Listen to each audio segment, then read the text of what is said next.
ಎಲ್ಲರಿಗೂ ನಮಸ್ಕಾರ. ಶ್ರೀಮದ್ ಜಪಾನಂದ ಸ್ವಾಮೀಜಿ ಮಹಾರಾಜರವರಿಗೆ ತಾಲೂಕಿನಲ್ಲಿ ಎಲ್ಲ ರೈತ ಸಮುದಾಯದವರಿಂದ ಸನ್ಮಾನ ಮತ್ತು ಪಾದಪೂಜೆ ಸಮಾರಂಭ ಏರ್ಪಡಿಸಲಾಗಿತ್ತು. ಸ್ಥಳ ಸ್ವಾಮಿ ವಿವೇಕಾನಂದ ಸಂಘಟಿತ ಗ್ರಾಮಾಂತರ ಆರೋಗ್ಯ ಕೇಂದ್ರ ಪಾವಡ. ತಾಲೂಕಿನಲ್ಲಿ ಬರನಾಡಿನ ನಡೆದಾಡುವ ದೇವರು, ಪ್ರತಿಯೊಬ್ಬರಲ್ಲೂ ದೇವರನ್ನು ಕಾಣುವ, ಸಾವಿರಾರು ಜನರಿಗೆ ದೃಷ್ಟಿ ನೀಡಿರುವ ಹಾಗೂ ಕುಷ್ಠ ಮತ್ತು ಕ್ಷಯ ರೋಗ ನಿವಾರಣೆಗೆ ಪಣ ತೊಟ್ಟಿರುವ ಶ್ರೀಮದ್ ಸ್ವಾಮೀಜಿ ಮಹಾರಾಜರವರು ಇಂದು ಈ ಸೇವೆಗಳನ್ನೆಲ್ಲ ಗುರುತಿಸಿ ಪಾವಡ ತಾಲೂಕಿನಲ್ಲಿ ಎಲ್ಲ ರೈತ ಸಮುದಾಯದವರಿಂದ ಸನ್ಮಾನಿಸಲಾಯಿತು. ಶ್ರೀ ಜಪಾನಂದ ಸ್ವಾಮೀಜಿಯವರು ಮಾತನಾಡಿ, ಈ ಒಂದು ಬರನಾಡಿನಲ್ಲಿ ಸೇವೆಗಳನ್ನು ಮಾಡುತ್ತಾ ಬಂದಿರುತ್ತೇನೆ. ಕಣ್ಣಿನ ಶಿಬಿರಗಳು, ಕುಷ್ಠ ಮತ್ತು ಕ್ಷಯರೋಗ ನಿವಾರಣೆ ಸಂಬಂಧಪಟ್ಟ ಅನೇಕ ಸೇವೆಗಳು, ಮರು ವರ್ಷಗಳಿಂದ ಹಸುಮೇವು ಬ್ಯಾಂಕ್ ಸ್ಥಾಪನೆ ಮಾಡಿ ಪ್ರಾಣಿಗಳಿಗೆ ಅನುಕೂಲ ಮಾಡಿರುತ್ತೇನೆ. ಬೇಸಿಗೆ ಕಾಲದಲ್ಲಿ ಕೇರಂಪುರದಲ್ಲಿರುವ ನವಿಲುಗಳ ಧಾಮದಲ್ಲಿ ನೀರು ಸಂಗ್ರಹಿಸುವುದರ ಮೂಲಕ ಪಕ್ಷಿಗಳಿಗೆ ಅನುಕೂಲವಾಗುತ್ತದೆ ಎಂದು ಹೇಳಿದರು. ಸೇವೆಗಳನ್ನೆಲ್ಲ ಗಮನಿಸಿದ ಪಾವಡ ತಾಲೂಕಿನ ಎಲ್ಲ ರೈತ ಸಮುದಾಯದವರಿಂದ ಸನ್ಮಾನ ಮಾಡಿದರು. ಎಲ್ಲ ರೈತ ಸಮುದಾಯದವರಿಗೆ ಅಭಿನಂದನೆಗಳನ್ನು ಹೇಳಿದರು. ಈ ಸಂದರ್ಭದಲ್ಲಿ ಶ್ರೀ ಜಪಾನಂದ ಸ್ವಾಮೀಜಿ ಮಹಾರಾಜರವರು, ಕೆಂಜಿಗಾನಹಳ್ಳಿ ಗೋವಿಂದಪ್ಪ, ಶಾಂತಿ ಮೆಡಿಕಲ್ ದೇವರಾಜು, ಮುಖಂಡ ಗಂಗಾಧರ್ ನಾಯ್ಡು, SBI ವ್ಯವಸ್ಥಾಪಕರು ಚಂದ್ರಶೇಖರ್, ಕಮಲ್ ಬಾಬು, ವಕೀಲರಾದ ಭಗವಂತಪ್ಪ, ಕೊಟ್ಲ ಸುಬ್ರಹ್ಮಣ್ಯ ನಾಯ್ಡು, ತಿಮ್ಮಾರೆಡ್ಡಿ, ತರಕಾರಿ ಕೃಷ್ಣಪ್ಪ, ಮಳವಾಯಿ ಸುಮನ್, ಜಯಸಿಂಹರೆಡ್ಡಿ, ಮಧು ಕಾಶಿರೆಡ್ಡಿ, ಕಾವಲಗರಿ ರಾಮಂಜಿ, ಇನ್ನೂ ಅನೇಕ ರೈತ ಮುಖಂಡರು ಈ ಕಾರ್ಯಕ್ರಮದಲ್ಲಿ ಭಾಗವಹಿಸಿದರು. ಈ ವಿಡಿಯೋ ಇಷ್ಟವಾದರೆ ಲೈಕ್ ಮಾಡಿ, ಶೇರ್ ಮಾಡಿ, ಕಾಮೆಂಟ್ ಮಾಡಿ, ಸಬ್ಸ್ಕ್ರೈಬ್ ಮಾಡಿ. Thank you for watching my channel.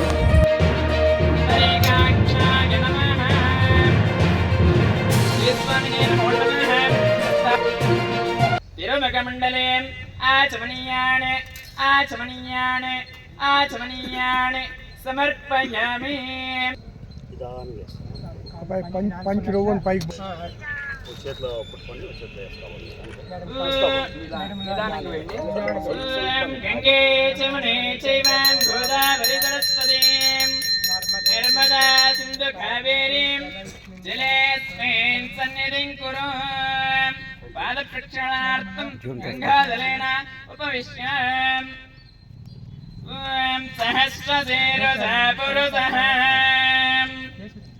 सहस्राख्यः सहस्रपात् सभोविं विश्वतो मृद्वान् अत्तदिश्चत्रसाङ्घुलो पुरुष एवेदकं सर्वं यद्भूतं यश्च भव्ययो उथामृतत्वच्छेषणः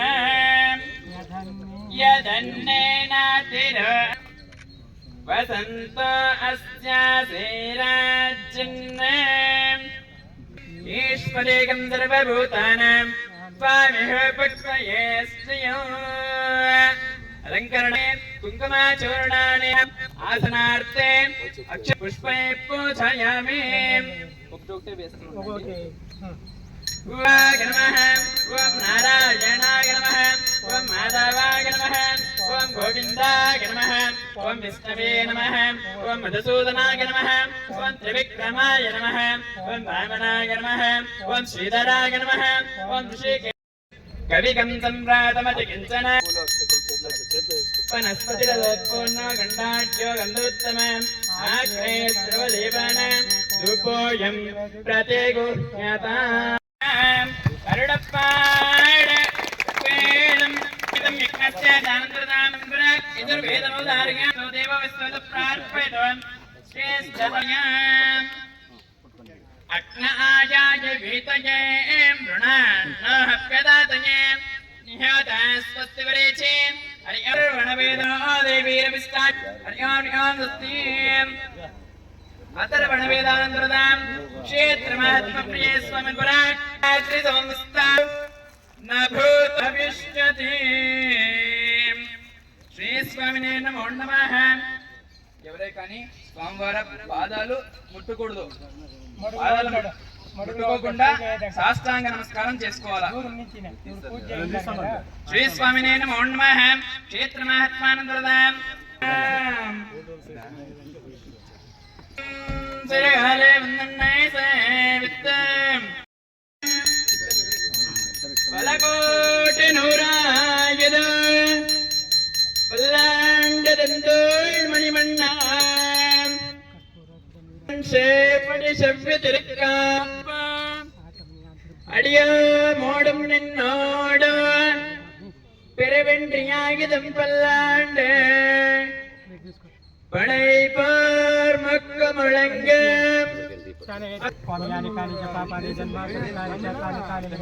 कृपया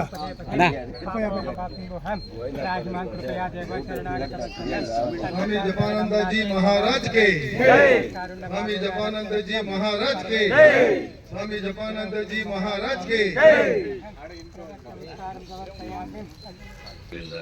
ಹುಲ್ಲು ಮತ್ತು ಅನೇಕ ರೀತಿಯಲ್ಲಿ ಸಹಾಯ ಮಾಡಿದ ಅದಕ್ಕೆ ನಾವು ರೈತ ಪರವಾಗಿ ಪಾದಪೂಜೆ ಮಾಡಿರ್ತೀನಿ. ಈಗ ತಾನೇ ಪಾದಪೂಜೆ ಆಗಿದೆ. ಇದಕ್ಕೆ ಮೊದಲನೇದಾಗಿ ನಮ್ಮ SBI ಶಾಖೆಯ ಮ್ಯಾನೇಜರ್ ಅವರನ್ನು ಆಹ್ವಾನ ಮಾಡಲಾಗಿದೆ. ಅದೇ ರೀತಿ ಲಾಯರ್ ಭಗವಂತರಪ್ಪ ಆಹ್ವಾನ ಮಾಡಲಾಗಿದೆ.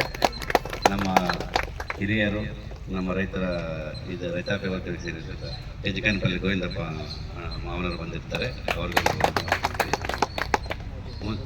ಈಗ ಇಲ್ಲಿ ಬಂದರು ಎಲ್ಲ ಮುಖ್ಯರು ಗಣ್ಯರು ನಮ್ಮ ಅಣ್ಣ ತಮ್ಮಂದಿರು ಅಕ್ಕ ತಂಗಿರೆಲ್ಲರಿಗೂ ಉತ್ಪೂರ್ವಕ ಸ್ವಾಗತವನ್ನು ಮಾಡ್ತಾರೆ. ಇಲ್ಲಿಯ ಲಾಯರಾದ ಭಗವಂತಿಯವರು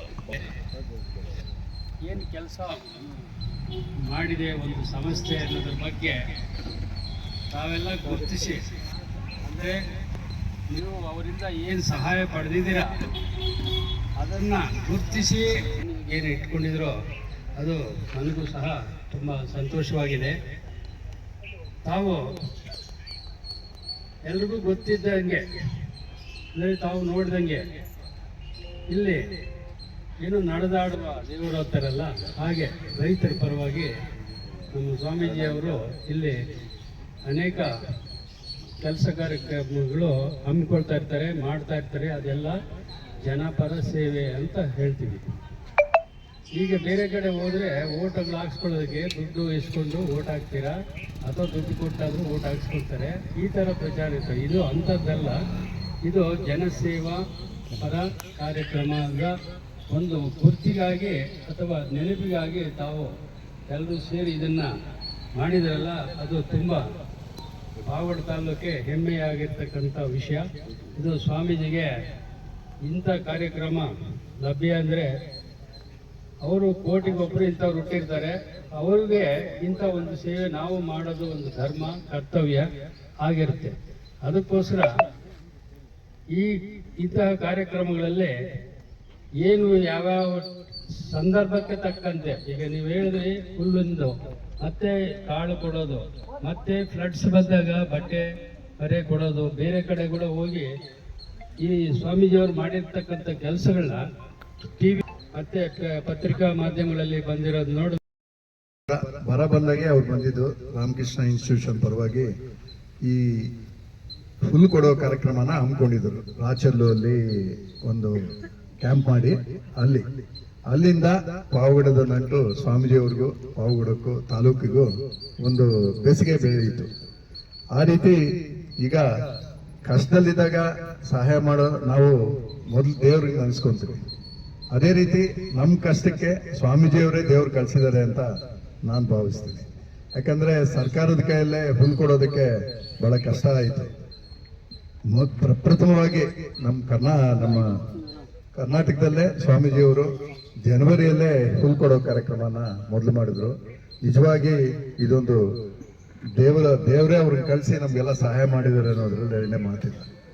ಹಾಗೆ ನಮ್ಮ ತಾಲೂಕಿನಲ್ಲಿ ಏನು ಆರೋಗ್ಯ ಸಂಸ್ಥೆ ಅಂತ ಒಂದು ಮಾಡಿದ್ದಾರೆ, ವಿವೇಕಾನಂದ ಆರೋಗ್ಯ ಸಂಸ್ಥೆ ಅಂತ ತಮ್ಗೆಲ್ಲ ತಿಳಿದಿರ್ಲಿ. ಇಲ್ಲಿರುವ ಐ ಚೆಕ್ ಮಾಡೋ ಮಿಷನ್ಸು ಬೆಂಗಳೂರಲ್ಲಿದೆ, ಇಲ್ಲಿ ಬಿಟ್ರೆ ಬೆಂಗಳೂರಲ್ಲೇ ಇರೋದು. ಅಷ್ಟು ನುರಿತ ವೈದ್ಯರು ಬರ್ತಾರೆ, ಅಷ್ಟೊಂದು ನುರಿತ ಡಾಕ್ಟರ್ಗಳು ಇದ್ದಾರೆ ಇಲ್ಲಿ.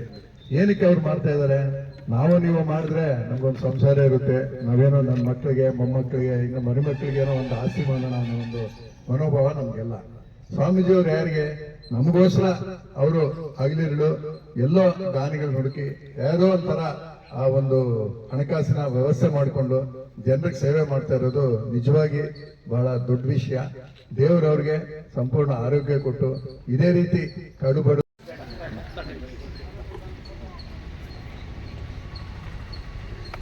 ಶ್ರೀಮಂತ ಸ್ವಾಮಿ ಜಪಾನಂದ ಸ್ವಾಮೀಜಿಯವರ ಪಾದಾರವಿಂದಗಳಿಗೆ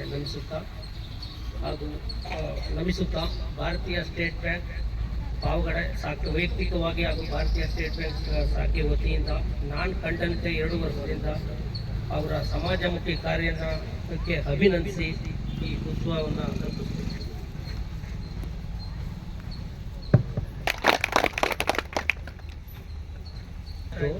ಸ್ವಾಮೀಜಿಯವರು ಕಣ್ಣಿನ ಆಸ್ಪತ್ರೆ ಮತ್ತು ಕುಷ್ಠರೋಗದ ಉಸ್ತುವಾರಿಯನ್ನು ನೋಡ್ಕೋತಾರೆ. ಅದಕ್ಕೆ ವಾಸಿ ಮಾಡೋ ಒಂದು ಆಸ್ಪತ್ರೆ ಇದು ಅಂತ ಮಾತ್ರ ತಿಳಿದಿದೆ. ತದನಂತರ ಬರ್ತಾ ಗೊತ್ತಾಯಿತು ಕೋವಿಡ್ ಟೈಮಲ್ಲಿ ಅವ್ರಿಗೆ ಆಹಾರದ ಕಿಟ್ಗಳನ್ನ ಕೊಡ್ತಕ್ಕಂಥದ್ದು, ಮತ್ತು ನಾಗಲಮಡಿಕೆಗೆ ಭಕ್ತಾದಿಗಳಿಗೆ ನೀರನ್ನು ಫ್ರೀಯಾಗಿ ಕೊಡ್ತಕ್ಕಂಥದ್ದು, ಮತ್ತು ಎಲ್ಲಿ ಮನೆ ಸುಟ್ಟೋದ್ರೆ ಅಲ್ಲಿ ಅವರು ದಿನನಿತ್ಯ ಬಳಕೆಗೆ ಸಾಮಾನುಗಳನ್ನ ಕೊಡ್ತಕ್ಕಂಥದ್ದು.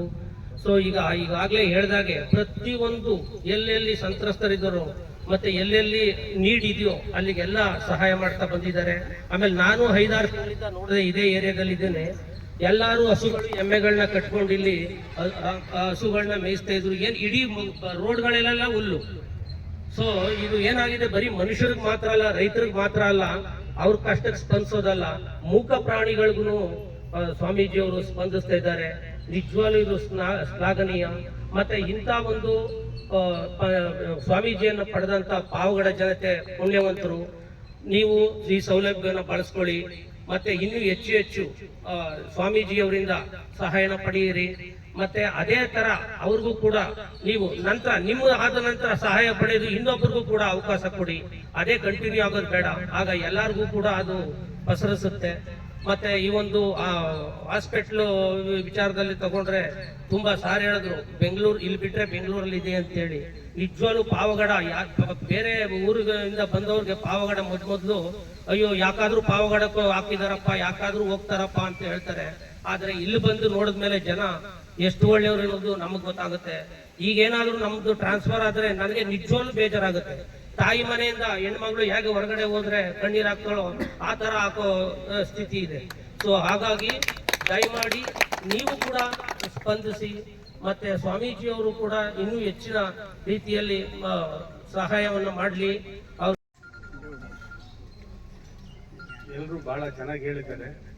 ಪರೋಪಕಾರಂ ಇದಂ ಶರೀರಂ. ಪರೋಪಕಾರ ಮಾಡದೇ ಇದ್ರೆ ಈ ಶರೀರ ಏನು ಸುಖ ಇಲ್ಲ. ಯಾಕಂತಂದ್ರೆ ಸೃಷ್ಟಿಯಲ್ಲಿ ಎಷ್ಟೋ ಜೀವಜಂತುಗಳಿದ್ದಾವೆ. ಎಲ್ಲದಕ್ಕೂ ಮನುಷ್ಯನಿಗೆ ಏನಿದೆಯೋ ಎಲ್ಲ ಜೀವಜಂತುಗಳಿಗಿದೆ. ತಿನ್ನೋದಿದೆ, ಮತ್ತೆ ಅದನ್ನ ನೀರು ಕುಡಿಯೋದಿದೆ, ಎಲ್ಲ ಇದೆ. ಬಟ್ ಜ್ಞಾನ ಒಂದು ಮನುಷ್ಯನಿಗೆ ಕೊಟ್ಟಿಲ್ಲ. ಆ ಜ್ಞಾನ ಸದ್ಬಳಕೆ ಆಗಬೇಕು. ಆದರೆ ಇವಾಗ ಏನಾಗ್ಬಿಟ್ಟಿದೆ ಅಂತಂದ್ರೆ ಮನುಷ್ಯ ಸಮಾಜಕ್ಕೋಸ್ಕರ ಹುಟ್ಟಿದ್ದಾನೆ. ವೇದಗಳ ಕಾಲದಿಂದ ಹೋದ್ರೆ ಸಮಾಜದ ಒಂದು ಸುಧಾರಣೆಗೋಸ್ಕರ ಹುಟ್ಟಿದ್ದ. ಆದರೆ ಇವಾಗ ಏನಾಗ್ಬಿಟ್ಟಿದೆ ಅಂತಂದ್ರೆ ಮನುಷ್ಯ ಎಲ್ಲಿ ನೋಡಿದ್ರು ಸ್ವಾರ್ಥ ಸ್ವಾರ್ಥ ಸ್ವಾರ್ಥ ಸ್ವಾರ್ಥ. ಇವಾಗ ನನ್ನ ಮಗ IAS ಆಫೀಸರ್ ಆಗಬೇಕು, IPS ಆಫೀಸರ್ ಆಗಬೇಕು ಅಂತ ಕನಸು ಕಾಣ್ತಾರೆ. ಡಾಕ್ಟರ್ ಆಗಬೇಕು, ಇಂಜಿನಿಯರ್ ಆಗಬೇಕು ಅಂತ. ಆದರೆ ಒಬ್ಬ ರೈತ ಆಗಬೇಕು ಅಂತ ಯಾರು ತನ್ನ ತಂದೆ ತಾಯಿಗಳನ್ನ ಅನ್ಸ್ಕೊಳ್ಳೋದಿಲ್ಲ. ಯಾಕಂತಂದ್ರೆ ವ್ಯವಸಾಯ ಅಗ್ರಿಕಲ್ಚರ್ ಡೈಯಿಂಗ್ ಇಂಡಸ್ಟ್ರಿ ಆಗಿದೆ. Nobody is bothered about rural India. Even irrespective of parties I am talking. ಯಾವುದೇ ಜಾತಿ ಧರ್ಮ ಇದೊಂದಿಲ್ಲ. ಕುವೆಂಪು ಹೇಳ್ತಾರೆ, ಸರ್ವ ಜನಾಂಗದ ಸುಂದರ ತೋಟ ಆಗಬೇಕು ನಮ್ಮ ಸಮಾಜ ಅಂತಾರೆ. ಬಟ್ ನಾವು ಹೆಚ್ಚಾಗ್ತಾ ಇದ್ದೀವಿ. ಒಂದು ಧರ್ಮದ ಮೇಲೆ ಇನ್ನೊಂದು ದಬ್ಬಾಳಿಕೆ, ಇನ್ನೊಂದು ಧರ್ಮದ ಮೇಲೆ ಇನ್ನೊಂದು ದಬ್ಬಾಳಿಕೆ. ಈ ರೀತಿ ಆದರೆ ನಾವೇನು ಒಂದಲ್ಲ ಒಂದು ದಿವಸ ನಾವೆಲ್ಲ ತೀರೋಗ್ಬೇಕಾಗುತ್ತೆ. ನಾವು ಚಿಕ್ಕವರು ಇದ್ದಾಗ ಶ್ರೀಮಂತರು ಯಾರಾದ್ರೂ ಇದ್ದಾರೆ ಅಂತಂದ್ರೆ ಧರ್ಮಪಾಲ್ ಒಬ್ಬರೇ ನಮ್ಗೆ ಶ್ರೀಮಂತರಾಗಿ ನಮ್ಮ ಪಾವಗಡ ತಾಲೂಕಿನಲ್ಲಿ సావుకారివరప్ప అంటే ధర్మపాల్ అంటారు. ఇప్పుడు ఎంతోమంది సావుకారులు అయినారు, కానీ ప్రయోజనం ఏమీ లేదు. కానీ అందరికీ అవకాశం ఉంది. ఆ అవకాశాన్ని సద్వినియోగం చేసుకోవాలా.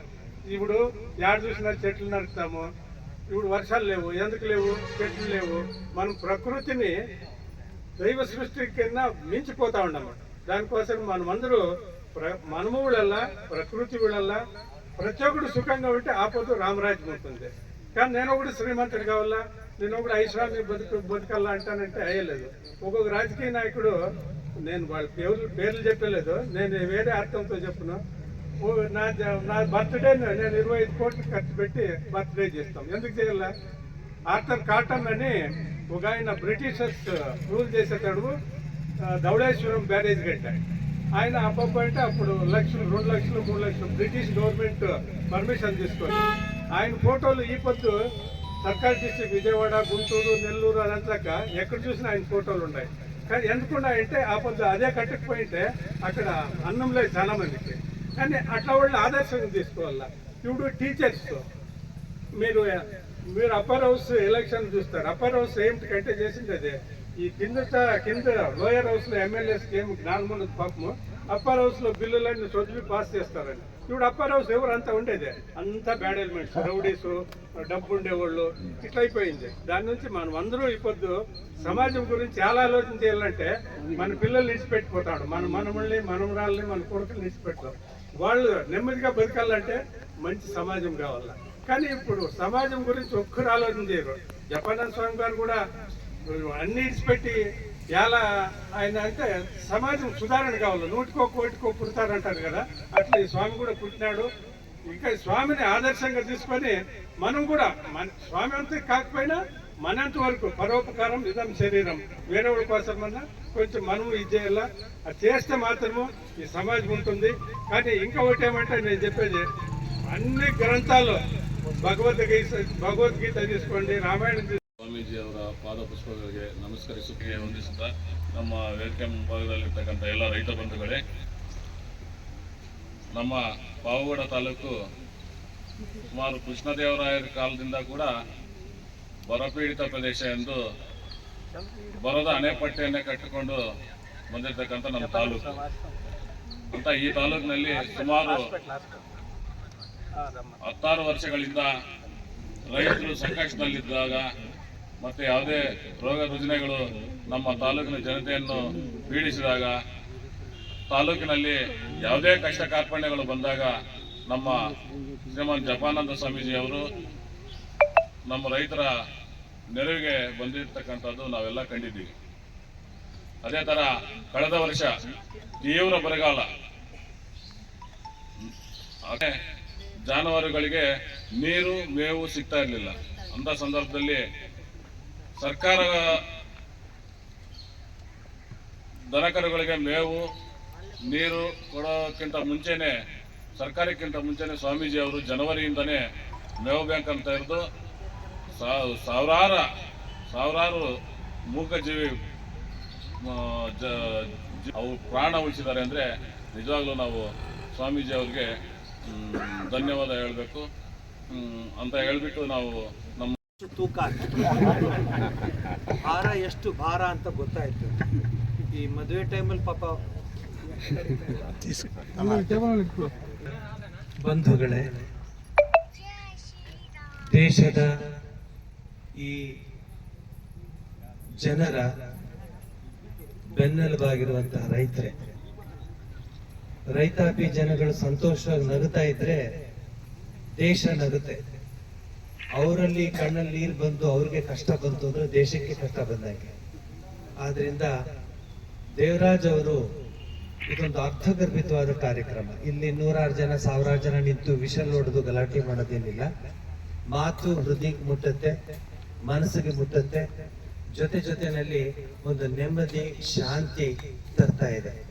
ಈ ಕಾರ್ಯಕ್ರಮ ಆಯೋಜಿಸಿದ ದೇವರಾಜ್ ಅವರಿಗೆ ಮತ್ತು ಅವರ ಎಲ್ಲ ಮಿತ್ರರಿಗೆ ಪಾವಗಡದ ರೈತರ ಪರವಾಗಿ ಧನ್ಯವಾದವನ್ನ ಹೇಳ್ತೇನೆ. ಸಾಮಾನ್ಯವಾಗಿ ಒಳ್ಳೆ ಕೆಲಸನ ಗುರ್ತಿಸೋದು ಬಹಳ ಕಷ್ಟ. ಬೇರೆ ಕೆಲಸ ಬಹಳ ಬೇಗ ಗೊತ್ತಾಗ್ಬಿಡುತ್ತೆ. ಈಗ ಇಡೀ ಕರ್ನಾಟಕ ಗೊತ್ತಾಗ್ಬಿಟ್ಟಿದೆ ಇದ್ಯಾರೋ ಬೀರ್ ಬಾಟ್ಲಲ್ಲಿ ಹೊಡ್ಕೊಂಡ್ರು ಅಂತ. ಜಪಾನಂಜಿ ಹುಲ್ ಕೊಟ್ರು ಅನ್ನೋದು ಬಹಳ ಕಷ್ಟ, ಅದು ಬರೋದು. ಬೀರ್ ಬಾಟ್ಲಲ್ಲಿ ಹೊಡ್ಕೊಂಡ್ರು ಅಂತ ಇಡೀ ದೇಶಕ್ಕೆ ಬಂದ್ಬಿಟ್ಟಿದೆ. ಇದು ಜನಸಾಮಾನ್ಯರ ಮನೋಭಾವನೆ.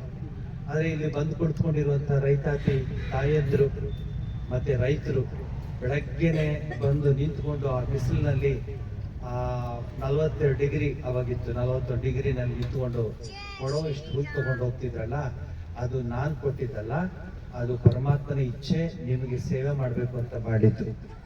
ಈ ಕೆಲಸಕ್ಕೆ ಬೇಕಾದಷ್ಟು ನಮ್ಗೆ ಸಹಾಯ ಮಾಡಿದ್ದಾರೆ. ಈಗ ನನ್ನ ಪಕ್ಕ ಕೂತ್ಕೊಂಡಿದ್ದಾರೆ ಇಲ್ಲಿ ಭಗವಂತಪ್ಪಾಜಿಯವರು. ಅವರು ಹಿರಿಯ ವಕೀಲರು ಆಗಿದ್ರು. ನಮ್ಮ ಈ ಸಂಸ್ಥೆಯ ಮೂಲ ಅದನ್ನ ನೋಡ್ಕೊಳ್ಳೋದಕ್ಕೆ ಇದರ ಜವಾಬ್ದಾರಿ ಅವರಿಗೆ ವಹಿಸ್ಬಿಟ್ಟಿದ್ದೀನಿ. ನೋಡ್ಕೋತಾ ಇರ್ತಾರೆ. ಬೆಳಗಿನ ಜಾವ ಫೋನ್ ಮಾಡಿದ್ರೆ, ಸ್ವಾಮೀಜಿ ಯಾರೋ ಇಬ್ರು ಓಡಾಡ್ತಿದ್ದಾರೆ ನೋಡಿ ಏನಂತ. ಯಾರು ಹಿಂಗ್ ಮಾಡ್ತಾರ್ರಿ? ಅವ್ರದ್ದೇ ಸ್ವಂತ ನೋಡ್ಲಿಕ್ಕೆ ಆಗಲ್ಲ. ಮತ್ತೆ ಹುಲ್ ಕೊಡುವಾಗ ಸ್ವಾಮೀಜಿ ಎಲ್ಲ ಈ ತರ ಮಾಡಿ ಅಂತ ಗೈಡೆನ್ಸ್ ಮಾಡಿ ನಮ್ಮ ಜೊತೆನೇ ಇದ್ದಾರೆ. ಯಾಕೆಂದ್ರೆ ಅವರು ರೈತರ ಮಕ್ಕಳು, ಅವ್ರಿಗೆ ಗೊತ್ತು, ಅವರು ಒಳ್ಳೆಯ ರೈತರು, ಬೇಕಾದಷ್ಟು ಬೆಳೀತಾ ಇದ್ದಾರೆ. ರೈತರ ಕಷ್ಟ ರೈತರಿಗೆ ಅರ್ಥ ಆಗುತ್ತೆ. ಆದ್ರಿಂದ ಅವ್ರಿಗೆ ನಿಮ್ಮೆಲ್ಲರ ಪರವಾಗಿ ಧನ್ಯವಾದ ಮೊದಲು ಹೇಳ್ತೀನಿ. ಬಾಬೂಜಿ ನಿಮ್ಗೆ ಗೊತ್ತಿದೆ, 72ನೇ ಇಸ್ವಿಯಿಂದ ನಮ್ಮ ಬಾಬೂಜಿ ಅವರು ನನ್ನನ್ನು ಬಿಳಿ ಬಟ್ಟೆಯಿಂದ ನೋಡಿದ್ದಾರೆ. ಬಟ್ಟೆ ಹಿಂದೆ ಜುಟ್ಟೆಲ್ಲ ಇತ್ತು. ನಾನು ಹೋಗಿ ಆಶ್ರಮದಲ್ಲಿ ಕೆಲಸ ಮಾಡುವಾಗ, ಆಶ್ರಮದಲ್ಲಿ ಬ್ರಹ್ಮಚಾರಿಯಾಗಿ ಎಲ್ಲ ಕೆಲಸ ಮಾಡುವಾಗ ಬಾಬೂಜಿ ನೋಡ್ತಾ ಇದ್ದೆ. ಅವರ ಆತ್ಮೀಯತೆ, ಅವರ ತಂದೆ ಏನು ಸೇವೆ ಮಾಡಿದ್ದಾರೆ, ಎಷ್ಟು ಸಹಾಯ ಮಾಡಿದ್ದಾರೆ, ಅದನ್ನ ಅವ್ರು ಮುಂದುವರ್ಸ್ಕೊಂಡು ಹೋಗ್ತಾ ಇದ್ದಾರೆ. ಅವ್ರ ಅಣ್ಣ ಅನಿಲ್ ಜಿ ಬರಬೇಕಾಯ್ತು, ಅವ್ರು ಬರೋಕ್ಕಾಗಲಿಲ್ಲ. ಬ್ಯಾಂಕ್ ಮ್ಯಾನೇಜರು ಬಹಳ ಚೆನ್ನಾಗಿ ಮಾತಾಡೋದು. ಬ್ಯಾಂಕ್ ಮ್ಯಾನೇಜರ್ ಹಂಗೆ ಮಾತಾಡೋದು, ತುಂಬಾ ಚೆನ್ನಾಗಿ ಮಾತಾಡ್ತಾರೆ. ಯಾಕೆಂದ್ರೆ ಅವ್ರಿಗೆ ಅಭ್ಯಾಸ ಆಗ್ಬಿಟ್ಟಿದೆ, ಅನುಭವ. 2 ವರ್ಷದಲ್ಲಿ ಎಲ್ಲವನ್ನೂ ಅಳದು ಬಿಟ್ಟಿದ್ದಾರೆ, ತೂಗ್ಬಿಟ್ಟಿದ್ದಾರೆ ಆಶ್ರಮದ ಕೆಲಸಗಳೆಲ್ಲ. I am so happy you are able to tell real fact of our ashram. Krishna Govindappa ಅವ್ರಿಗೆ ನಾನೇನು ಮಾತಾಡೋಕೆ ಹೋಗಲ್ಲ. ನನಗೂ ಅವ್ರಿಗೂ 40 ವರ್ಷದ ಒಂದು ಸಂಬಂಧ. ಅವರು ಸ್ಕೂಟರ್ ಬರೋರು, ಕೆಂಚಗಾನಹಳ್ಳಿಯಿಂದ ಬರೋರು. ಆದ್ರೆ ನನ್ಗೇನು ಸಂತೋಷವಾಗುತ್ತೆ ಅಂದ್ರೆ, ಪಾವಗಡ ತಾಲೂಕಿನಲ್ಲಿ ಇವತ್ತಿಗೂ ಇಂಥ ಒಬ್ರು ರೈತರು ಇದಾರಲ್ಲ, ಅದಕ್ಕೆ ನೀವು ಚಪ್ಪಾಳೆ ಹೊಡಿಬೇಕು. ಕಷ್ಟ ಬಿಡ್ತಾರೆ, ಇವತ್ತಿಗೂ ಟ್ರ್ಯಾಕ್ಟರ್ ಬಿಡ್ತಾರೆ, ಇವತ್ತಿಗೂ ದುಡಿತಾರೆ. ರೈತ ಅಂದ್ರೆ ಅವನು ಕೆಲಸ ಮಾಡಿ ತೋರಿಸ್ಬೇಕು. ಅವನು ಯಾವ ರೀತಿ ಕೆಲಸ ಮಾಡಿ ತೋರಿಸಿದ್ರೆ ಜನಗಳಿಗೆ ಅರ್ಥ ಆಗ್ತದೆ. ಅವ್ರಿಗೆ ಗೊತ್ತು ರೈತರ ಕಷ್ಟ. ಇವತ್ತು ಅವರು ಈ ಕಾರ್ಯಕ್ರಮಕ್ಕೆ ದೇವರಾಜ್ ಅವರನ್ನ ಕರ್ಕೊಂಡ್ ಬಂದಿದ್ದು, ಅವರೇ ಪ್ರೀತಿಯಿಂದ ನಮ್ಮ ಆಶ್ರಮದ ಕೆಲಸಕ್ಕೆ ಬಂದಿದ್ದು ಸಂತೋಷವಾಗಿದೆ. ಇನ್ನ ದೇವರಾಜ್ಗೆ ಯಾರು ಮನ್ಸು ಕೊಟ್ರು ಗೊತ್ತಿಲ್ಲ. ನನಗೆ ಶಾಕ್ ಆಯ್ತು. ನಾನು ಅನ್ಕೊಂಡು ಒಂದು ಕಾರ್ಯಕ್ರಮ ಮಾಡ್ಬಿಟ್ಟು ಥ್ಯಾಂಕ್ಸ್ ಹೇಳ್ಬಿಡ್ತಾರೆ ಅಂದ್ರೆ, ನಮ್ಮ ಸನಾತನ ಧರ್ಮದ ಪಾದ ಪೂಜೆಯನ್ನು ಇಟ್ಕೊಂಡಿದ್ದಾರೆ. ನನಗೆ ಗೊತ್ತೇ ಇಲ್ಲ ಸರ್, ನಿಜಕ್ಕೂ ನನಗೆ ಗೊತ್ತಿಲ್ಲ. ಅವ್ರು ಯಾರು ಹೇಳಿದ್ರು ಹೋಗೋ ಪಾದ ಪೂಜೆ ನಡಿ, ಆ ಪೂಜೆ ನಡೆಯುತ್ತೆ. ನೋಡಿದ್ರೆ ಇಬ್ಬರನ್ನ ರೆಡಿ ಮಾಡಿದ್ದಾರೆ ನಮ್ಮ ಶರತ್ತು ಮತ್ತು ನಮ್ಮ ನರಸಿಂಹರಾಯರು. ಬಹಳ ಅದ್ಭುತವಾಗಿ ನಿಮ್ಮ ಈ ತಾಲೂಕಿನ ಮತ್ತು ಈ ಭಾಗದ ರೈತರ ಪರವಾಗಿ ನೀವು ಮಾಡಿದ ಆ ಒಂದು ಪೂಜೆ ನನಗಲ್ಲ, ಅದನ್ನ ನೀವು ಫೋನಲ್ಲಿ ಬರುತ್ತೆ. ಏನ್ ಹೇಳುತ್ತೆ, ನೀವು ಫೋನಲ್ಲಿ ಒಂದು ಬರುತ್ತೆ, ನಿಮ್ಮ ಕರೆಯನ್ನು ಏನ್ ಮಾಡ್ಲಾಗುತ್ತೆ, ನಿಮ್ಮ ಪೂಜೆಯನ್ನ ಫಾರ್ವರ್ಡ್ ಮಾಡಲಾಗಿದೆ, ದೇವರಿಗೆ ಫಾರ್ವರ್ಡ್ ಮಾಡಿದ್ದೀನಿ, ದೇವರಿಗೆ ತಲುಪಿಸಿದ್ದೀನಿ. ಮತ್ತೆ ನೀವೆಲ್ಲ ಇಲ್ಲಿ ಬಂದಿರೋ ಹೆಣ್ಮಕ್ಳು, ಹೆಂಗಸರು, ನಾನು ಅನ್ಕೊಂಡೆ ನೀವು ಮರ್ತು ಬಿಡ್ತೀರಾ, ನೀವು ಬರೋದೇ ಇಲ್ಲ ಅನ್ಕೊಂಡೆ. ಪಾಪ ಎಲ್ಲ ಬಂದಿದ್ದೀರಾ. ನಿಮ್ಮೆಲ್ರಿಗೂ ದೇವ್ರು ಒಳ್ಳೇದು ಮಾಡಲಿ. ಮಳೆ ಬೆಳೆ ಚೆನ್ನಾಗಾಗುತ್ತೆ. ಈ ನಾಳೆಯಿಂದ ನಾಡಿದ್ದಿಂದ ಮಳೆ ಬರೋ ಥರ ಇದೆ. ಎಲ್ಲರಿಗೂ ಧನ್ಯವಾದ ಹೇಳ್ತೀನಿ. ಈವರೆಗೆ ಪಾವಗಡಕ್ಕೆ 480 ಟನ್ ನಮ್ಮ ಕಂಪ್ಯೂಟರಿಂದ ಬಂದಿದೆ. ಕಂಪ್ಯೂಟರಿಂದ ತೆಗಿತೀವಿ ನಾವು ಯಾವಾಗಲೂ. 1 ಟನ್ ಬಂದ್ರೂ ಕಂಪ್ಯೂಟರ್ ಹೋಗುತ್ತೆ, ಅರ್ಧ ಟನ್ ಬಂದರೂ ಕಂಪ್ಯೂಟರ್ ಹೋಗುತ್ತೆ. ಆದ್ರೆ ಹಣ ಕೈಯಿಂದ ಓಡಾಡಲ್ಲ. ಹಣದ ವ್ಯವಹಾರ ಎಲ್ಲ ಬ್ಯಾಂಕ್ ಅಂತ ಆಗುತ್ತೆ. ಆ ಕಂಪ್ಯೂಟರ್ ಶೀಟ್ ತಗೊಂಡ್ರೆ ಬ್ಯಾಂಕ್ ಆಗುತ್ತೆ. ಪಾವಗಡಕ್ಕೆ 480 ಟನ್ ಕೊಟ್ಟಿದೆ ಪಾವಗಡಕ್ಕೆ. ಚಿತ್ರದುರ್ಗಕ್ಕೆ 394 ಟನ್ ಕೊಟ್ಟಿದೆ. ಒಟ್ಟು 884 ಟನ್. ಇವತ್ತೊಂದು ಸೇರಿದ್ರೆ 885 ಟನ್ ನಾವಿಲ್ಲಿ ವಿಲೇವಾರಿ ಮಾಡಿದೆ. ಸರ್ಕಾರ ಅಲ್ಲ, ಆಶ್ರಮ ವಿವೇಕಾನಂದರ ಹೆಸರಿನಲ್ಲಿ ಮಾಡಿದೆ. ಚಳ್ಳಕೆರೆಯಲ್ಲೂ ಅಷ್ಟೇ ಮುಂದಿನ ವಾರ ಅವ್ರ ಕಾರ್ಯಕ್ರಮ ಇಟ್ಕೊಂಡಿದ್ದಾರೆ. ಸ್ವಾಮೀಜಿ ನೀವು ಬರಲೇಬೇಕು. 40 ಹಟ್ಟಿಗಳು ನಿಮ್ಮ ಕಡೆ, ನಿಮ್ಮ ನಾಯಕನಹಟ್ಟಿಯಿಂದ ಹಿಡಿದು ಎಲ್ಲ ಹಟ್ಟಿಗಳಿಂದ ಕಿಲಾರಿಗಳು, ಯಜಮಾನರು, ನಮ್ಮ ರೆಡ್ಡಿಯವ್ರು ಬಂದು ಅವ್ರ ಹತ್ರ ಎಲ್ಲ ಮಾತಾಡಿದ್ದಾರೆ. ಕಿಲಾರಿಗಳು, ಯಜಮಾನರುಗಳ ಹತ್ರ ಎಲ್ಲ ಅವರೆಲ್ಲ ದೊಡ್ಡ ಕಾರ್ಯಕ್ರಮ ಇಟ್ಕೊಂಡಿದ್ದಾರೆ ಚಳ್ಳಕೆರೆಯಲ್ಲಿ. ನಾನು ಏನ್ ಹೇಳ್ತೀನಿ ಅಂದ್ರೆ, ರೈತನ ಕಣ್ಣಿನಲ್ಲಿ ನೀರು ಬರಬಾರ್ದು, ರೈತನಿಗೆ ನೋವು ಆಗ್ಬಾರ್ದು, ಯಾವುದೇ ಕಾರಣಕ್ಕೆ ಆಗ್ಬಾರ್ದು. ಆಗ ಮಾತ್ರ ದೇಶದಲ್ಲಿ ಸುಭಿಕ್ಷೆ ಇರುತ್ತೆ. ಇಲ್ಲದೆ ಇದ್ರೆ ಬಹಳ ಕಷ್ಟ. ನೀವು ರಾಜಕೀಯ ಹಾಕೊಳ್ಳಿ, ಏನ್ ಹಾಕೊಳ್ಳಿ, ಎಲ್ಲ ಮಿಕ್ಸ್ ಮಾಡಿ ಯಾವ ದೇಶ, ಯಾವ ನಾಡಲ್ಲಿ ರೈತನಿಗೆ ತೊಂದರೆ ಆಗ್ತಿದೆಯೋ ಆ ನಾಡು ಉದ್ಧಾರ ಆಗೋದಿಲ್ಲ. ನಾವ್ ಅನ್ಕೋತೀವಿ ಹಾಲು ಬಂತ ಅಂತ ಹೇಳಿ ಪ್ಯಾಕೆಟ್ ಹೋಗ್ತೀವಿ, ಪ್ಯಾಕೆಟ್ ಹಾಲು ತಗೋತೀವಿ. ಆ ಪ್ಯಾಕೆಟ್ ಹಿಂದೆ ರೈತ ಎಷ್ಟು ಕಷ್ಟಪಟ್ಟಿದೆ ಅಂತ ನಾವು ಯೋಚನೆ ಮಾಡೋದಿಲ್ಲ. ಮಳೆಯಲ್ಲಿ ಅದಕ್ಕೆ ಬೂಸಾನೋ, ಹಿಂಡಿನೋ, ಹುಲ್ಲೋ ಎಲ್ಲೋ ಬಂದು ಇವ್ರು, ನೀವು ಅವಾಗ ನಾನು ಒಂದಷ್ಟು ರೆಕಾರ್ಡ್ ಮಾಡ್ಕೊಂಡಿದ್ದೀನಿ ಗೋವಿಂದಪ್ಪ ಅವರೇ, ಬೆಳಗ್ಗೆ 6 ಗಂಟೆ 6:30 ಬಂದು ನಿಂತ್ಕೊಂಡ್ಬಿಡೋರು. ಅದು ಏನವ ಲೇಟ್ ಆಗುತ್ತೆ, 11:30 12 ಗಂಟೆ ಪರವಾಗಿಲ್ಲ ಸ್ವಾಮಿ, ನಮ್ಮ ಹೆಸರು ಬಂದ ನಾವು ತಗೋತೀವಿ, ನಮ್ ಕಾರ್ಡ್ ಕೊಟ್ಬಿಡಿ. ಆಶ್ರಮದ ಕೆಲಸ ಎಲ್ಲ ಸಿಸ್ಟಮ್ಯಾಟಿಕ್, ನಿಮ್ಗೆ ಗೊತ್ತಿದೆ. ಪ್ರತಿಯೊಬ್ಬರಿಗೂ ಕಾರ್ಡು, ಅವ್ರ ಹತ್ರ ಎಷ್ಟು ಹಸು ಇದೆ ಎಲ್ಲ ಮಾಡಿ ಸಹಾಯ ಮಾಡಿದ್ದೀನಿ. ಈಗ ಮತ್ತೆ ಹೇಳ್ತಾ ಇದ್ದೀನಿ, ಇದು ನಿಮ್ ಕೆಲಸ ಅಲ್ಲ, ನನ್ನ ಕೆಲಸ ಅಲ್ಲ, ಪರಮೇಶ್ವರನ ಕೆಲಸ, ದೇವ್ರ ಕೆಲಸ ಅಂತ ಮಾಡಿದ್ದೀನಿ. ಯಾಕೆಂದ್ರೆ ನಾನು ಚಳ್ಳಕೆರೆಗೆ ಹೋದಾಗ 350 ಹಸುಗಳಿತ್ತು, ಎಲ್ಲ ಒಣಕೊಂಡಿದ್ದು, ನಡೆಯಕ್ ಆಗ್ತಿಲ್ಲ. ಯಾಕೋ ಹೀಗಿದೆ ಹಸುಗಳು, ಏನ ಅಯ್ಯೋ ಸರಿ ಬಿಡಿ ಬಿಡಿ ಬಿಡಿ ಸ್ವಾಮಿ, ಅದು ಹಿಂಗಾಗ್ಬಿಟ್ಟಿದೆ, ಮಳೆ ಇಲ್ಲ. 1 ವರ್ಷ ಕೊಟ್ಟಿದ್ದೀನಿ ಚಳ್ಳಕೆರೆಗೆ, ಹೋದ ಜನವರಿಲಿ ಶುರು ಮಾಡಿದವನು ಈಗ ನಿಲ್ಲಿಸಿದ್ದೆ ನಾನು, ಈಗ ಮೇನಲ್ಲಿ ನಿಲ್ಲಿಸಿದ್ದೀನಿ. ಅಂದ್ರೆ ಜನವರಿಯಿಂದ ಮೇ ಎಷ್ಟು ತಿಂಗಳಾಯ್ತು ನೋಡಿ, ಅಷ್ಟು ತಿಂಗಳು ಕೊಟ್ಟಿದ್ದೀನಿ.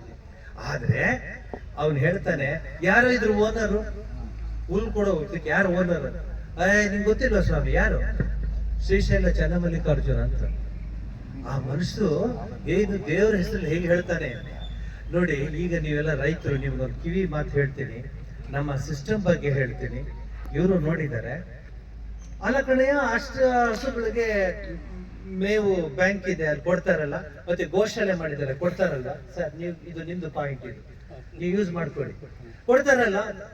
ಸ್ವಾಮಿ ನೀವೇ ಮಾತಾಡಿ, ನಾನು ಅಲ್ಲೂ ಮಾತಾಡ್ದೆ, ಗೋಶಾಲೆ ನಡೆಸೋದು ಏನೋ, ಯಾಕೆ ಈ ಹಸುಗಳನ್ನೆಲ್ಲ ಒಳಗಡೆ ಬಿಟ್ಟು ಅವು ಹಸಿತಾ ಇದ್ರು ಕೊಚ್ಚೂರು ಕೊಡೋದು, ಆದ್ರೆ ಓನರ್ ಗೊತ್ತಿಲ್ವಂತೆ ಸರ್.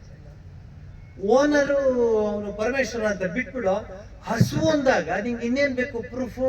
ಇಲ್ಲ, ಅದ್ ನಾವು ಕೊಡಕ್ಕಾಗಲ್ಲ, ಅದು ಓನರೇ ಇಲ್ಲ, ಸೈನ್ ಮಾಡೋರು ಯಾರು, ಅದಕ್ಕೆ ಆಧಾರ್ ಕಾರ್ಡೇ ಇಲ್ಲ. ಹೇಳಿದ್ರೆ ಅದೇನಾದ್ರೂ ನಿಂಗೆ ಶಾಪ ಕೊಟ್ರೆ ನಿಂಗೆ ಆಧಾರವೇ ಇರೋಲ್ಲ ಜೀವನಕ್ಕೆ, ಹಾಗೆ ಮಾತಾಡ್ಬೇಡ ಅಂತ. ಆದ್ರೆ ಏನ್ ಮಾಡ್ತಾರೆ, ರೂಲ್ಸ್ ಅಂತಾರೆ. ಹಾಗಾಗಿ ಸರ್, ಎಲ್ಲ ಹಟ್ಟಿಯ ಹಸುಗಳನ್ನ ಅಂದ್ರೆ ಅನ್ರಿಜಿಸ್ಟರ್ಡ್, ಆ ಹಸುಗಳಿಗೆ ಮೂಗ್ದಾರ ಹಾಕಲ್ಲ, ಹಸುಗಳಿಗೆ ಹಾಲು ಕರಿಯಲ್ಲ, ಆ ಹಸುಗಳಿಗೆ ಏನು ಮಾಡಲ್ಲ. ಎಷ್ಟು ಕಷ್ಟ ಬಿದ್ರು ಹಸುಗಳ ಜೊತೆ ಮಲ್ಕೋತಾರೆ, ಹಸುನೇ ನೋಡ್ಕೊಳ್ತಾರೆ. ಅಂಥ ಕಿಲಾರಿಗಳ ಜೊತೆ ನಾನು ನೋಡ್ಕೊಂಡ್ ಬಂದಿದ್ದೀನಿ. ಅವ್ರಿಗೆ ಸಹಾಯ ಯಾರು ಮಾಡಿಲ್ಲ, ಸುಧಾಮೂರ್ತಿ ಒಬ್ಬರೇ, ಆ ತಾಯಿ ಒಬ್ಬರೇ ಸಹಾಯ ಮಾಡಿದ್ದು ಈ ಆಶ್ರಮದಲ್ಲಿ. ಮಾತೆತ್ರ ರೂಲ್ಸ್ ಅಂತಾರೆ. ಆ ರೈತ 10 ಹಸು ತೆಗೆದುಕೊಂಡ್ ಬಂದಿದ್ದಾನೆ, ಏನು ಅಂದ್ರೆ ಸ್ವಾಮಿ ಇದು ದೇವ್ರ ಹಸುಗಳು ಸ್ವಾಮಿ, ಸ್ವಾಮಿ ಕಾಪಾಡು, ಇಲ್ಲ ಇದ್ರ ಓನರ್ ಸೈನ್ ಬೇಕು, ಈಶ್ವರ ಹತ್ರ ಸೈನ್ ಮಾಡಿಸ್ಕೊಂಡ್ ಬರ್ತಾನೆ. ನೋಡಿ 2-3 ತಿಂಗಳಿಂದ ಇಲ್ಲಿ ಆಶ್ರಮ ಹುಲ್ಲು ಕೊಡೋದಕ್ಕೆ, ಜೊತೆಗೆ ಸ್ವಲ್ಪ ಅಳಿಲು ಸೇವೆಗೆ ಕರೀತಾ ಇದ್ರು. ನಮ್ಮ ಆಶ್ರಮದ ವಾಸಿಗಳು ಬರ್ತಾ ಇದ್ವಿ, ಆಗ ನಡೀತಾ ನಾವು ಬರೋದು ದೊಡ್ಡದಲ್ಲ. ಅವ್ರು ಬಂದವರು ಮೊನ್ನೆ ಬರ್ತ್ಡೇ ಆಯಿತು ಸ್ವಾಮೀಜಿ ಅವ್ರದ್ದು, 3-4 ಜನ ಕೇಕ್ಗಳು ತಗೊಂಡ್ಬಂದು ನಾವು ಕಟ್ ಮಾಡಿಸ್ಬೇಕು ಅಂತ ಕೇಕ್ ಕಟ್ ಮಾಡಿಸಿ ಅವ್ರಿಗೆ ತಮ್ಮ ಕೈಲಾಗಿದ್ದೆ. ಸ್ವಾಮೀಜಿ ಒಂದು 100 ರೂಪಾಯಿ ತೊಗೊಳ್ರಿ, 200 ರೂಪಾಯಿ ತೊಗೊಳ್ರಿ. ಆ ಮುಗ್ಧತೆಯಿಂದ ಕೊಟ್ಟಾಗ ಹಣ್ಣುಗಳು ಕೊಟ್ಟಿದ್ದು, ಹಲಸನ್ನು ತಗೊಂಡು ಕೊಡೋದು, ಹಣ್ಣುಗಳು ಕೊಡೋದು ಎಲ್ಲ ನೋಡಿದಾಗ ಏನೋ ಒಂಥರ ನಾವಿಲ್ಲಿದ್ದು ನಾವೇನು ಕೊಟ್ಟರಪ್ಪ ಅನ್ನೋ ಥರ ಆಗ್ತಾ ಇತ್ತು. ಅಷ್ಟು ರೈತರ ಒಂದು ಮುಗ್ಧತೆ, ಒಂದು ಆತ್ಮೀಯತೆ, ಒಂದು ಪ್ರೀತಿ, ವಿಶ್ವಾಸ ಎಲ್ಲ ಇದರಲ್ಲಿ ನಡೆದಿದೆ. ಈ ಎಲ್ಲ ಒಂದು ರೀತಿಗೆ ನಡೆದು ಮತ್ತು ಈ ಕಾರ್ಯಕ್ರಮಕ್ಕೆಲ್ಲ ತಾವೆಲ್ಲ ಆಗಮಿಸಿದ್ದೀರ. ಈ ವೇದಿಕೆಯ ಆಸೀನರಾಗಿರುವಂಥ ಗಣ್ಯರು ಮತ್ತು ವೇದಿಕೆಯ ಮುಂಭಾಗ ಕುಳಿತಿರುವ ನಿಮ್ಮೆಲ್ಲರೂ ಕೂಡ ನಮ್ರ ಧನ್ಯವಾದಗಳು ತಿಳಿಸ್ತಾ ಈ ಕಾರ್ಯಕ್ರಮನ ಮುಗಿಸ್ತಾ ಇದ್ದೀವಿ. ಪ್ರಸಾದವನ್ನು ದಯವಿಟ್ಟು ಸ್ವೀಕರಿಸಬೇಕಂತ ಕೋರ್ತಾ ಇದ್ದೀನಿ. ಓಂ ಸರ್ವಸ್ತಿಮಾನೋತು ಸರ್ವತ್ರ ನಂದತು ಪ್ರಿಯತಾಂ ಪುಂಡರೀಕಾಕ್ಷಃ ಸರ್ವಯಜ್ಞೇಶ್ವರೋ ಹರಿಃ ತಸ್ಮಿನ್ ತುಷ್ಟೇ ಜಗತ್ತುಷ್ಟಂ ಪ್ರೀಣಿತೆ ಪ್ರೀಣಿತಂ ಜಗತ್ ಹರಿಃ ಓಂ ತತ್ಸತ್ ಶ್ರೀರಾಮಕೃಷ್ಣಾರ್ಪಣಮಸ್ತು. ನಮ್ಮ ಲಾಯರ್ ಸಾಹೇಬರ ಮಗ ಅವರು, ಅವರ ಮನೆಯವರು, ಅವರ ಕುಟುಂಬದವರು ನಮ್ಗೆ ಅತ್ಯಂತ ಸಹಕಾರ.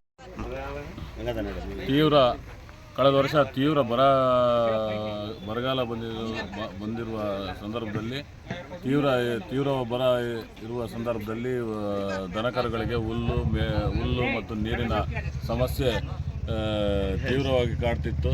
ಅಂಥ ಸಂದರ್ಭದಲ್ಲಿ ನಮ್ಮ ಸ್ವಾಮೀಜಿಯವರು ಎಲ್ಲ ತಾಲೂಕಿನ ಸುಮಾರು 95ರಷ್ಟು ರೈತರಿಗೆ ಹುಲ್ಲು ಮತ್ತು ನೀರಿನ ವ್ಯವಸ್ಥೆ ಮಾಡಿಕೊಟ್ಟಿರೋದಕ್ಕೆ ಅವರಿಗೆ ಧನ್ಯವಾದಗಳನ್ನು ಹೇಳ್ತಾ, ನಮ್ಮ ದೇವರಾಜಣ್ಣ ಅವರು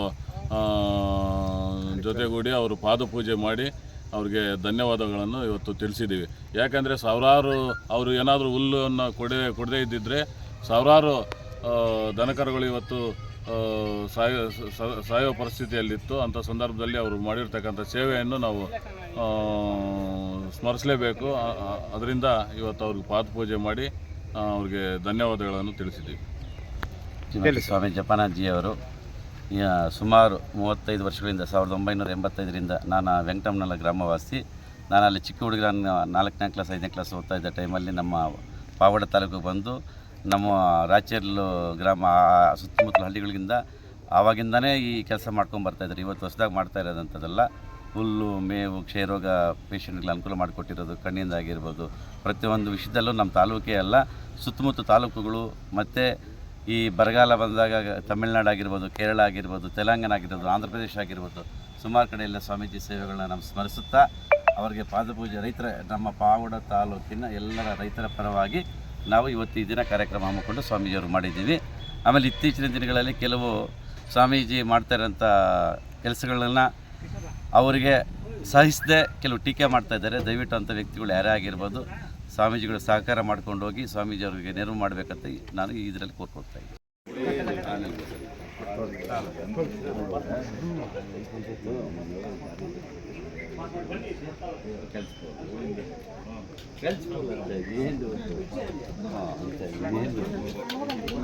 ನೀವು